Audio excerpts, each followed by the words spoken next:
Hi friend, कैसे हैं। तो आइए, कॉन्सेप्ट मैनेजमेंट में आपका बहुत बहुत स्वागत है। तो दोस्तों, फिर से हम लूसेंट समान विज्ञान की ओर चलते हैं। इसमें हम देखेंगे कृषि विज्ञान से क्वेश्चन है, जो कि बहुत इंपॉर्टेंट क्वेश्चन है, जो कि बीपीएससी की परीक्षा में निश्चित ही पूछी जाती है। इससे कृषि शास्त्र में किसको उन्नत किया जाता है? तो पौधे और पशुओं को उन्नत किया जाता है। सघन खेती का संबंध किससे है? तो मौजूदा कृषि के सघन उपयोग से उपज बढ़ाना होता है। ट्रक फार्मिंग क्या होता है? तो व्यापारिक स्तर पर सब्जियों के कृषि को ट्रक फार्मिंग कहते हैं। निम्नलिखित में से किस देश में गहन कृषि की जाती है? तो जापान में गहन की कृषि की जाती है। भारतीय कृषि को समझा जाता है तो जीविकोपार्जन का साधन समझा जाता है। पश्चिमी बंगाल में धान की खेती किस खेती का अच्छा उदाहरण है? तो जीविका की खेती का अच्छा उदाहरण है। फ्लोरिकल्चर के अंतर्गत किसका अध्ययन किया जाता है? तो फ्लोरिकल्चर फूलों का अध्ययन किया जाता है। पोमोलॉजी के अंतर्गत किसका अध्ययन किया जाता है? तो फलों का अध्ययन किया जाता है। ओलरी कल्चर का संबंध है। ओलरी कल्चर का संबंध सब्जी विज्ञान से है। सिल्वी कल्चर के अंतर्गत किसका अध्ययन किया जाता है? तो वनों का। मोनोकल्चर का विशिष्ट लक्षण है तो स्थानांतरित कृषि व्यवस्था का। निम्नलिखित युगों में से कौन सुमेलित नहीं है? तो एपीकल्चर मधुमक्खी के लिए है, मोरिकल्चर सिल्क वर्म के लिए है, हॉर्टिकल्चर फूल के लिए है, तथा पीसी कल्चर जो होता है ना, लाह की कीड़ा, ये गलत है। सुमेलित करना है इसमें। तो एपीकल्चर मधुमक्खी पालन से है। नेक्स्ट इसको देख लेंगे। एपीकल्चर किससे? एपीकल्चर मधुमक्खी पालन से। और सिलीकल्चर है, सिलीकल्चर शहतूत है, सिलीकल्चर शहतूत तथा विटीकल्चर है, विटीकल्चर अंगूर से है, विटीकल्चर अंगूर से तथा पीसीकल्चर मछलियाँ से है। नेक्स्ट क्वेश्चन, एपीकल्चर मधुमक्खी तथा सिवीकल्चर शहतूत तथा विटीकल्चर अंगूर तथा पीसीकल्चर मछलियाँ से है। नेक्स्ट क्वेश्चन हम देखेंगे। इसमें कह रहा है मृदा के अध्ययन का उल्लेख करने के लिए प्रयुक्त शब्द होता है तो भूमि विज्ञान होता है। मृदा से संबंधित विज्ञान क्या कहलाता है? मृदा विज्ञान कहलाता है। जीवित चीज़ों पर मृदा के प्रभाव का अध्ययन मृदा विज्ञान की किस शाखा के अंतर्गत किया जाता है? तो एडोफोलॉजी के द्वारा किया जाता है। मृदा के संबंध में निम्नलिखित में से कौन सा कथन सही है? तो कौन सा कथन सही है? तो काली मृदाएं लोहा और चूने से असमृद्ध होती है। काली मृदाएं लोहा और चूने से असमृद्ध होती है। और उसके बाद है तीसरा है लेटराइट मृदाएं लोहा और एल्युमिनियम से असमृद्ध होती है, परंतु नाइट्रोजन और पोटेशियम से नहीं होती है। नेक्स्ट क्वेश्चन देखेंगे। भारतीय कृषि अनुसंधान समिति ने भारतीय मिट्टी को कितने भागों में विभाजित किया? 8 भाग। अनुसंधान समिति भारतीय कृषि 8 भागों में विभाजित किया। भारत में सबसे ज़्यादा कौन सी मिट्टी पाई जाती है? तो एलुवियल मिट्टी पाई जाती है। भारत के समस्त स्थल भाग में कितने प्रतिशत भाग पर जलोढ़ मिट्टी का विस्तार पाया जाता है? तो 24% पर जलोढ़ मिट्टी का विस्तार पाया जाता है। पुरानी जलोढ़ मिट्टी किस नाम से जानी जाती है? तो बांगड़ के नाम से जानी जाती है। नूतन जलोढ़ मिट्टी किस नाम से जानी जाती है? तो खादर के नाम से जानी जाती है। काली मिट्टी का काला रंग किसकी उपस्थिति के कारण होता है? तो टिटेनीफेरस और मैग्नेटाइट और ह्यूमरस के कारण होता है। किस मिट्टी में अधिक समय तक आर्द्रता बनाए रखने की क्षमता होती है? तो काली मिट्टी में। किस मिट्टी में कृषि के लिए सिंचाई की आवश्यकता नहीं पड़ती है? तो काली मिट्टी में। किस मिट्टी का स्थानीय नाम रेगुण है? तो काली मिट्टी का नाम। मूंगफली की खेती के लिए कौन सी मिट्टी उपयुक्त होती है? तो काली मिट्टी होती है। कपास की खेती के लिए इन सभी में से सर्वाधिक उपयुक्त मिट्टी कौन सी होती है? तो काली मिट्टी होती है। चलिए नेक्स्ट क्वेश्चन देखेंगे। काली मिट्टी के लिए सर्वाधिक उपयुक्त नगदी फसल कौन सी होती है? तो काली मिट्टी के लिए कपास के लिए महत्वपूर्ण होती है।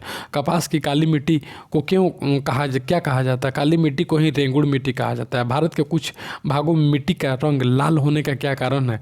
तो फेरिक ऑक्साइड की मौजूदगी में लाल होती है। निम्नलिखित में से लेटराइट मिट्टी कहाँ पाई जाती है? तो तमिलनाडु में पाई जाती है, कर्नाटक में तथा उड़ीसा, सभी जगहों पर पाई जाती है लेटेराइट मिट्टी। लेटराइट मिट्टी महत्वपूर्ण मानी जाती है तो मालाबार तटीय क्षेत्र में महत्वपूर्ण मानी जाती है। भूमि के अपमार्जन में योगदान देने वाले जीव निम्नलिखित में से कौन सा है? तो केंचुआ। भूमि के अपमार्जन में। नीचे ए और आर को सुमेलित कीजिए। तो ए गलत है लेकिन आर सही है। केंचुए कृषि के उपयोगी नहीं है, बिल्कुल गलत है। वो केंचुआ जो होता है ना किसान का मित्र होता है। दूसरा देखेंगे, केंचुए मिट्टी को महीन कणों में तोड़ देते हैं और उसमें नरम बनाते हैं।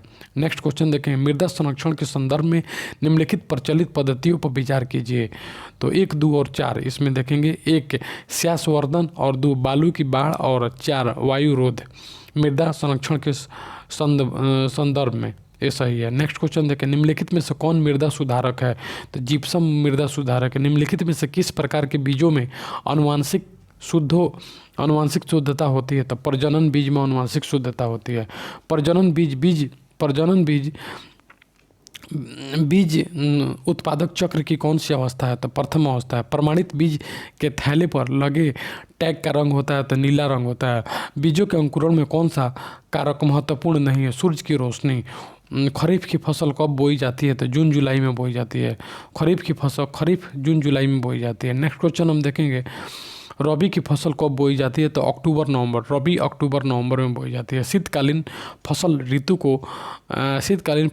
को भारत में किस नाम से जाना जाता है? तो रबी के नाम से जाना जाता है। भारतीय कृषि में जुलाई से अक्टूबर तक की अवधि को क्या कहते हैं? तो खरीफ फसल कहते हैं। खरीफ की फसल काटी जाती है तो नवंबर के शुरू में। खरीफ की फसल नवंबर के शुरू में काटते हैं। निम्नलिखित में से कौन सा सही है? तो गेहूं रबी फसल की फसल है। नेक्स्ट क्वेश्चन देखेंगे, निम्नलिखित में से कौन खरीफ की फसल नहीं है? तो चना खरीफ नहीं है। धान, मक्का, ज्वार ये सब खरीफ है। नेक्स्ट, निम्नलिखित में से कौन रबी की फसल नहीं है? रबी की फसल मूंगफली नहीं है, जबकि गेहूं, जौ, मसूर ये सब रबी की फसल है। निम्नलिखित में से कौन खरीफ की फसल है? तो खरीफ की फसल बाजरा नहीं है। खरीफ की फसल बाजरा है। जौ, मसूर और सरसों ये सब खरीफ की फसल नहीं है। नेक्स्ट, निम्नलिखित में से कौन खरीफ की फसल है? खरीफ की फसल है तो चावल खरीफ की फसल है और गेहूँ, मटर और सरसों नहीं है। खरीफ की फसल कौन कौन है?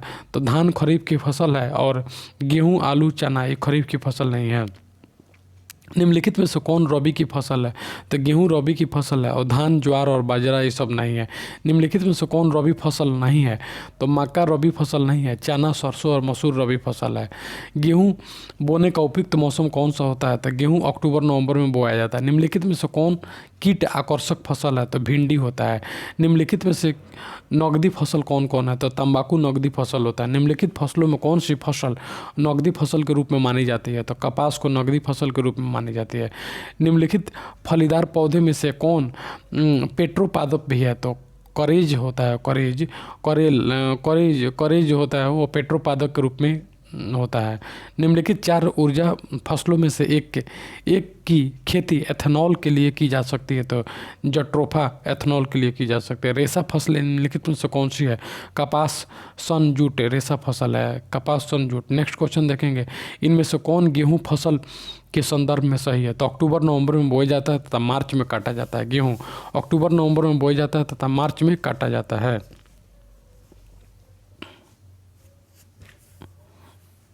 एक मिनट दोस्तों, थोड़ा सा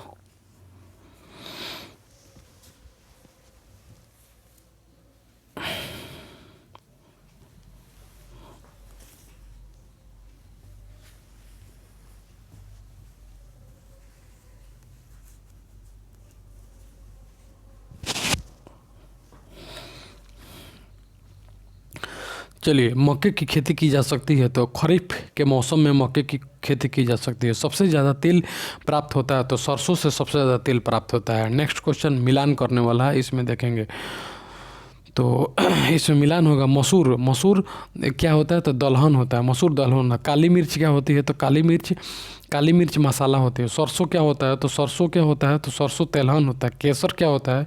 तो केसर फ्लेवरिंग होता है। नेक्स्ट, समानांतर फसल एक उदाहरण है। तो गेहूँ और सरसों को समानांतर फसल कहते हैं। अल्फाल्फा एक प्रकार का क्या है? तो घास होता है। औषधीय पौधा क्या होता है? तो नीम होता है। निम्नलिखित में से कौन से क्षेत्र की चावल एक सर्वप्रमुख फसल है? चावल उष्णकटिबंधीय की सर्वप्रमुख फसल है। रबड़ की खेती के लिए आवश्यक तापमान कितना होती है? 35 डिग्री सेल्सियस होती है। किस फसल के लिए पानी की अधिकतम किस फसल के लिए पानी की अधिकता आवश्यक है लेकिन जमाव नहीं? तो चाय। किस फसल की बुआई के समय पानी की ज़रूरत नहीं पड़ती है? तो गन्ना की बुआई के समय पानी की ज़रूरत नहीं पड़ती है। भारत में ईख कितने माह में परिपक्व होता है? तो ईख 7 महीना में परिपक्व होता है। भारत में धान की सबसे अधिक खेती किस राज्य में होती है? तो पश्चिम बंगाल में धान की सबसे अधिक खेती होती है। नेक्स्ट, भारत में गेहूं का सर्वाधिक उत्पादन किस राज्य में होता है? तो उत्तर प्रदेश में होता है। गेहूं का सर्वाधिक उत्तर प्रदेश में होता है। भारत में कपास उत्पादन में अग्रणी है, तो गुजरात अग्रणी है। भारत में सबसे अधिक कॉफ़ी उत्पन्न करने वाला राज्य होता है तो कर्नाटक में सबसे अधिक कॉफ़ी उत्पन्न होता है। नेक्स्ट क्वेश्चन देखेंगे, कौन सा राज्य सर्वाधिक रेशम पैदा करने वाला राज्य होता है? तो कर्नाटक होता है। भारत का कौन सा राज्य कपास व मूंगफली के उत्पादन में प्रथम स्थान होता है? तो गुजरात। निम्नलिखित में से किस फसल के उत्पादन में उत्तर प्रदेश देश का प्रथम स्थान नहीं है? तो चावल। भारत में जूट का सर्वाधिक क्षेत्रफल कहाँ है? सर्वाधिक क्षेत्र पश्चिम बंगाल राज्य में है। जूट सबसे अधिक पश्चिम बंगाल में पाया जाता है। केसर का सबसे अधिक उत्पादन किस राज्य में होता है? तो जम्मू कश्मीर में होता है। राज्य जो भारत में रबड़ उत्पादन में सर्वाधिक योगदान देता है तो वह है केरल। नेक्स्ट क्वेश्चन देखें, निम्नलिखित में से कौन सा राज्य चाय का अग्रणी उत्पादक है? तो असम है। भारत में सोयाबीन का सबसे बड़ा उत्पादक राज्य कौन है? तो मध्य प्रदेश है। कौन सी चावल की किस्में नहीं है? तो ज्वाला किस्में नहीं है। उसके बाद कल्याण एक अधिक उपजाऊ किस्म है, तो गेहूं की है। फुफरी चमत्कार किस फसल की प्रमुख जाति है? तो आलू की है। श्यामली किस फसल की प्रमुख प्रजाति है? तो कपास की है। बियो चौवन किस फसल की प्रमुख प्रजाति है? तो गन्ना की है। अंगूर लता किस फसल की प्रजाति है? तो टमाटर की है। रोज सेंटेंड प्रजाति किस फसल से संबंधित है? तो लीची से संबंधित है। आम की बीज रहित प्रजाति क्या होती है? तो सिंधु। अल्फांसो क्या है? आम की एक किस्म है। मक्का का जन्म स्थान होता है तो अमेरिका होता है। सोयाबीन की उत्पत्ति कहाँ होती है? तो चीन में होती है। आलू की उत्पत्ति कहाँ होती है? तो दक्षिण अफ्रीका में होती है। टिट्री केल्स की उत्पत्ति कहाँ होती है? तो स्वीडन में होती है। टिट्री केल्स की उत्पत्ति स्वीडन में होती है। चलिए नेक्स्ट क्वेश्चन हम देखेंगे, पकने पर टमाटर का रंग किसकी उपस्थिति के कारण लाल हो जाता है? तो लाइकोपिन के कारण लाल। मिर्च में चरपराहट का कारण होता है कैप्सेसिन होता है। हल्दी में पीला रंग किसकी उपस्थिति के कारण होता है? तो कुरकुमिन के कारण पीला होता है हल्दी। आलू का हरा रंग किसकी उपस्थिति के कारण होता है? तो सोलेनिन के कारण होता है। आलू का हरा रंग सोलेनिन के कारण होता है। निम्नलिखित भारतीय मिर्चियों में से कौन सी विश्व की सबसे अधिक तीखी मिर्चियों में से एक मानी जाती है? तो भूत झोंकलिया सबसे तीखी मिर्ची होती है, भूत झोंकलिया। पादप वृद्धि के लिए अनिवार्य तत्वों की संख्या कितनी होती है? तो 17 होती है। पौधे की सामान्य वृद्धि में किस तत्व की आवश्यकता नहीं पड़ती है? तो पीबी यानी सीसा। उसको कौन से पौधे में नाइट्रोजन स्थिरीकरण की क्षमता होती है? तो चना। कौन से पौधे में नाइट्रोजन स्थिरीकरण की क्षमता होती है?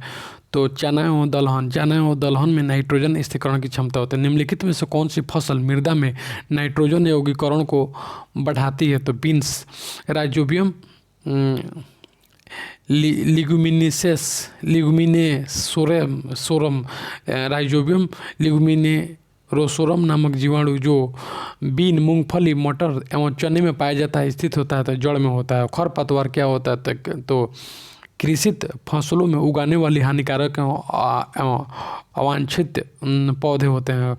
उसके फसलों पर आक्रमण करने की कीट की प्रायः कौन सी अवस्था अधिक हानि पहुंचाती है? तो कैटरपिलर। पादप रोगों का सबसे अधिक उत्तरदायी कारक कौन सा होता है? तो फफूंदी होता है। निम्नलिखित रोगों में से कौन सा रोग फफूंदी में नहीं होता है? तो मौजेक रोग फफूंदी में नहीं होता। नेक्स्ट, टीका रोग किस फसल से संबंधित है? तो मूंगफली से संबंधित है। हरित बाली रोग किस फसल से संबंधित है? बाजरा से संबंधित है। धान को प्रभावित करने वाला खैरा रोग निम्नलिखित में से किसकी कमी से होता है? तो जिंक के। बहुचर्चित रोग ब्लास्ट किससे संबंधित है? धान से। आलू का अगैती एवं पिछैती झुलसा रोग किसके कारण होता है? तो फफूंदी के कारण होता है। नेक्स्ट क्वेश्चन हम देखेंगे, लेग आर्म रोग किससे संबंधित है? तो कपास से संबंधित है। वंची टॉप रोग किस फसल से संबंधित है? केला से संबंधित है। रेड रॉट रोग किस फसल से संबंधित है? गन्ना से संबंधित है। निम्नलिखित में से कौन सा रोग गेहूं की फसल से संबंधित है? रस्ट होता है।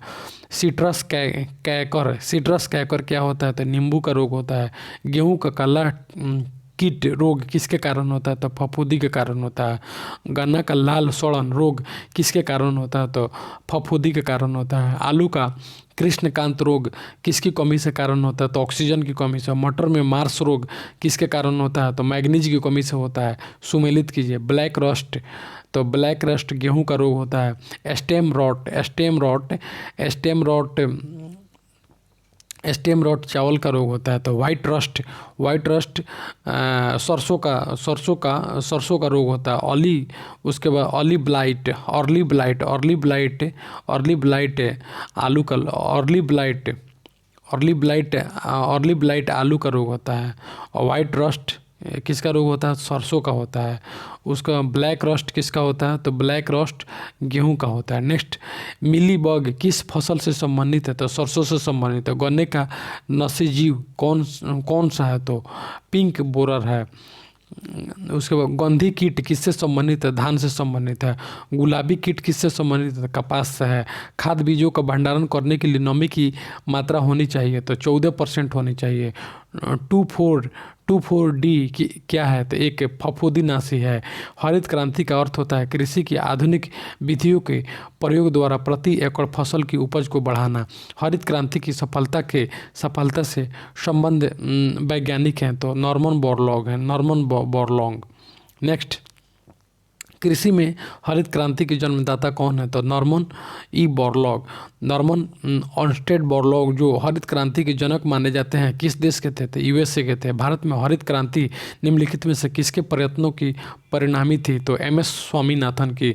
भारत में हरित क्रांति के जन्मदाता कौन थे? एमएस स्वामीनाथन। भारत में हरित क्रांति की शुरुआत कब हुई? 1967-68 में।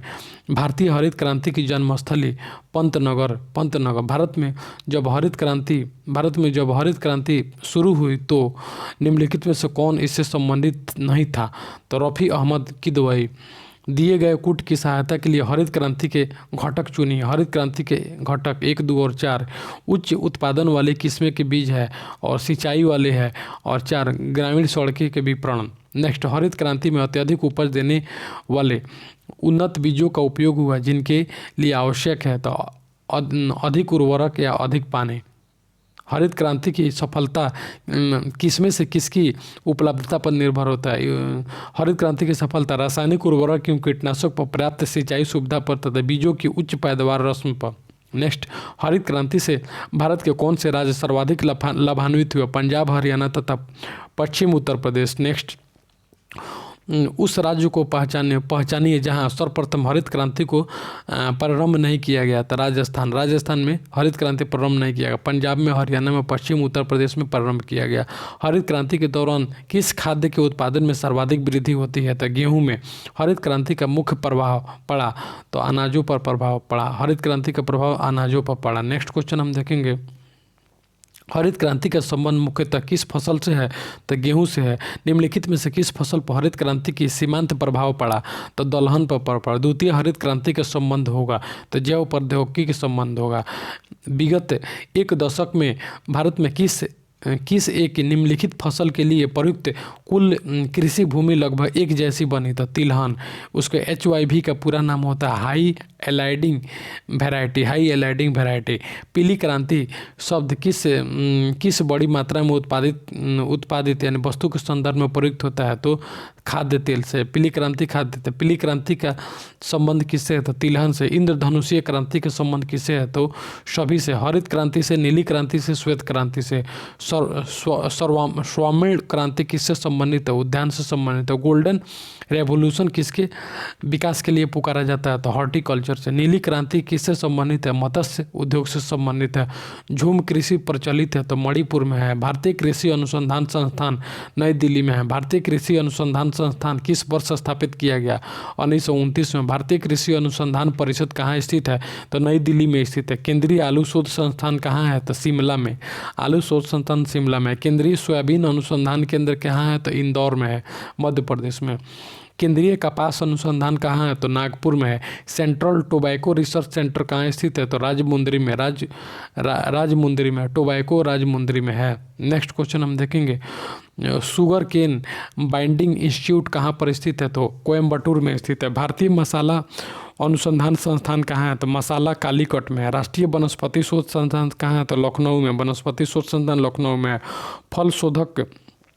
फल शोध संस्थान कहाँ स्थित है? तो सबौर में स्थित है। भारतीय लाह शोध संस्थान कहाँ स्थित है? तो रांची में है। केंद्रीय शुष्क प्रदेश शोध संस्थान कहाँ स्थित है? तो जोधपुर में है। भारतीय दलहन अनुसंधान संस्थान कहाँ है? तो कानपुर में। भारतीय गन्ना अनुसंधान संस्थान कहाँ है? तो लखनऊ में है। Central food technology research institute कहाँ स्थित है? तो मैसूर में है। सेंट्रल राइस रिसर्च इंस्टीट्यूट कहाँ है? तो कटक में है। वन अनुसंधान संस्थान कहाँ है? देहरादून में। राष्ट्रीय कृषि अनुसंधान प्रबंध अकादमी कहाँ है? तो हैदराबाद में है। राजेंद्र कृषि विश्वविद्यालय पूसा कहाँ स्थित है? तो बिहार में स्थित है। राष्ट्रीय जैविक कृषि national centre of organic farming कहाँ स्थित है? तो गाजियाबाद में है। अंतर्राष्ट्रीय धान अनुसंधान संस्थान कहाँ है? तो फिलीपींस में है। ग्लाइसिन मैक्स किस फसल का वनस्पति नाम होता है? तो सोयाबीन का। ग्लाइसिन मैक्स सोयाबीन का होता है। हाइड्रोपोनिक्स क्या है होता है? तो बिना मृदा के पौधे की खेती। वोपनियन क्या होता है? वोपनियन बंद डिब्बों में फल संरक्षण का तरीका को वोपनियन कहते हैं। निम्नलिखित में से किसे मानव उत्पादक धान्य अन्न कहा जाता है? तो ट्रेटिकेल किसका संकरण क्रॉस है? तो गेहूं और राई। ट्रेटिकेल गेहूं और राई का संक्रमण है, संकरण है। भारत में कितने प्रतिशत व्यक्तियों को रोजगार कृषि इससे संबंधित उद्योग धंधों से मिलता है? तो 52%। नेक्स्ट क्वेश्चन हम देखेंगे, विश्व के कुल कृषि भूमि का कितना प्रतिशत भारत में है? तो 7.5%। भारतीय कृषि में निम्न उत्पादकता का कारण क्या है? तो उपयुक्त सभी। उत्पादन में पिछड़ी तक जोत का आकार तथा लोगों के कृषि कार्यों में ये सब होता है। सर्वप्रथम कपास का संकर बीज किस देश ने तैयार किया? तो भारत ने। भारत में सबसे ज़्यादा उत्पादन किस फसल का होता है? तो धान का। निम्नलिखित में से कौन तिलहन शस्य भारत में सबसे अधिक पैदा होता है? तो सबसे अधिक पैदा होता है मूंगफली। स्वतंत्रता प्राप्ति के बाद भारत ने किसके उत्पादन में सर्वाधिक प्रगति की? तो गेहूं में। भारत में किस फसल की औसत प्रति हेक्टेयर उपज सर्वाधिक है? तो धान का। किस राज्य को भारत का अन्न भंडार कहा जाता है? तो उत्तर प्रदेश को। चाय में कौन सा एल्कलाइड पाया जाता है? तो थीन पाया जाता है चाय में। कॉफ़ी में कौन सा एल्कलाइड पाया जाता है? कैफीन पाया जाता है। चाय में थीन, कॉफ़ी में कैफीन। तंबाकू में कौन सा पाया जाता है? क्या पाया जाता है? तो निकोटीन पाया जाता है। चाय में थीन पाया जाता है, कॉफ़ी में कैफीन पाया जाता है, तंबाकू में निकोटीन पाया जाता है। मक्का में कौन सा प्रोटीन पाया जाता है? तो जीन पाया जाता है। सबसे ज़्यादा प्रोटीन किस में पाई जाती है? तो सोयाबीन में पाई जाती है। चने की दाल में कितने प्रतिशत प्रोटीन होती है? तो चना में 21% होती है। सोयाबीन की दाल में सबसे ज़्यादा प्रोटीन होती है 40%। किस में विटामिन सी सबसे अधिक मात्रा में पाया जाता है? आंवला में। उसके बाद ज्वार के पौधे में विषैला तत्व कौन होता है? तो धुरीन होता है। कपास के रेशे पौधे के किस भाग से प्राप्त किए जाते हैं? तो कपास के रेशा फल से प्राप्त किया जाता है। कॉफ़ी पौधे के किस भाग से प्राप्त की जाती है? तो बीज से प्राप्त की जाती है। केसर मसाला बनाने के लिए पौधे का कौन सा भाग उपयोग में लाया जाता है? तो वर्तिकाग्र। विश्व वन दिवस प्रत्येक मार्च की किस विधि को मनाया जाता है? तो 21 को। किसान को लंबी अवधि के लिए कृषि ऋण कौन उपलब्ध कराता है? तो भूमि विकास बैंक ADB कराता है। नेक्स्ट क्वेश्चन हम देखेंगे, भारत में सबसे पहले कृषि प्रसार का कार्य किस संस्थान द्वारा शुरू किया गया? श्री निकेतन योजना करें। श्री निकेतन योजना किसने चलाई थी? तो रविंद्रनाथ टैगोर ने चलाई थी। अंत्योदय योजना का श्री गणेश किस राज्य ने सर्वप्रथम किया? तो राजस्थान किया। प्रयोगशाला में खेतों तक की योजना का तात्पर्य है? तो प्रयोगशाला में हुए नए शोध कार्यों की जानकारी किसान को देना। नेक्स्ट, बोरलॉग पुरस्कार निम्नलिखित महत्वपूर्ण योजना के लिए वैज्ञानिकों को प्रदान किया जाता है? तो कृषि में। निम्नलिखित में से कौन सा जल पौधे आसानी से प्राप्त करते हैं? तो कोशिका जल प्राप्त करते हैं। दलहनी पौधों को नाइट्रोजन उर्वरक कम क्यों दिया जाता है? क्योंकि इनकी जड़ें स्वयं नाइट्रोजन का स्थिरीकरण कर लेती है। दलहनी पौधे की जड़ों में कौन सा जीवाणु निवास करता है? तो राइजोबियम। दलहन फसलों में कौन सा रंग द्रव नाइट्रोजन स्थिरीकरण में सहायक होता है? तो हेमोग्लोबिन होता है। नाइट्रोजन स्थिरीकरण में हेमोग्लोबिन का क्या कार्य होता है? ऑक्सीजन का अवशोषण। हेमोग्लोबिन में कौन सा तत्व पाया जाता है? तो आयरन पाया जाता है। फलीदार पादपों की जड़ों में उपस्थित गांठों में पाए जाने वाले नत्रजन स्थिरीकरण जीवाणु हैं तो सहजीवी। यूरिया में नाइट्रोजन किस रूप में होता है? तो एमाइड में होता है। यूरिया में कितना प्रतिशत नाइट्रोजन होता है? तो 46% होता है। पौधे नाइट्रोजन किस रूप में ग्रहण करते हैं? तो नाइट्रेट के रूप में ग्रहण करते हैं। नेक्स्ट क्वेश्चन देखें, निम्नलिखित में कौन परिरक्षण के काम नहीं आता है? तो हाइड्रोक्लोरिक अम्ल नहीं आता। अंगूर में कौन सा अम्ल पाया जाता है? तो टार्टेरिक अम्ल पाया जाता है। दीर्घकालिक ऋण की अवधि होती है तो 15 वर्ष होते हैं। मध्यकालीन कृषि ऋण किस अवधि तक के लिए प्रदान किया जाता है? तो 15 से 5 महीना। आर्जिमोन के बीजों की मिलावट की जाती है तो सरसों में की जाती है। सरसों के तेल में सत्यानाशी के बीज के तेल की मिलावट से रोग उत्पन्न होता है तो ड्रॉपसी रोग उत्पन्न होता है। भारतीय खाद्य निगम एमसीआई की स्थापना 1965 में हुई थी। नाबार्ड है तो कृषि की सहायता है तो विशिष्ट बैंक है। भारत में कृषि को वित्त देने वाला शीर्ष संस्थान कौन है? तो नाबार्ड है। राष्ट्रीय कृषि और ग्रामीण विकास बैंक की स्थापना किस पंचवर्षीय योजना की अवधि में की गई? नाबार्ड की स्थापना 6ठी पंचवर्षीय योजना। किस वर्ष नाबार्ड कृषि ग्रामीण विकास हेतु राष्ट्रीय बैंक की स्थापना की गई? 1982। नाबार्ड की स्थापना 82। राष्ट्रीय कृषि सहकारी विपणन संघ किस नाम से जाना जाता है? तो नाफेड के नाम से जाना जाता है, NAFED से। कृषि लागत एवं मूल्य आयोग यानी CACP निम्नलिखित की किसकी सिफारिश करता है? तो न्यूनतम समर्थन मूल्य पर का सिफारिश करता है। 200 पौधे की वृद्धि मापने के लिए किस यंत्र का प्रयोग किया जाता है? तो ऑक्सानोमीटर का प्रयोग किया जाता है। उसके बाद पोमेटो किसका क्रॉस है? तो आलू और टमाटर का पोमेटो क्रॉस है। आम की अम्रपाली प्रजाति निम्न में से किसका संकरण है? अम्रपाली, दशहरी तथा नीलम का है। महाधान विकसित होता है तो GS खुश ने विकसित किया। महाधान GS खुश ने विकसित किया। इसके बाद हम देखेंगे निम्नलिखित में से किसकी खेती पौधे के प्रत्यारोपण से की जाती है? तो प्याज की जाती है। निम्नलिखित में से कौन ट्रांसजेनिक फसल का एक उदाहरण नहीं है? तो बैगन है, टमाटर है, मक्का है तथा पालक नहीं है। नेक्स्ट क्वेश्चन है, बीटी बीज का संबंध होता है तो कपास से संबंधित होता है। पपैन का स्रोत होता है तो पपैन का स्रोत पपीता होता है। तो दोस्तों यहीं पे हम कृषि विज्ञान का टॉपिक मेरा खत्म हुआ और आइए हम चलते हैं फिर से एग्रीकल्चर से कुछ क्वेश्चन देख लेते हैं अगले वीडियो में। तब तक के लिए थैंक यू सो मच।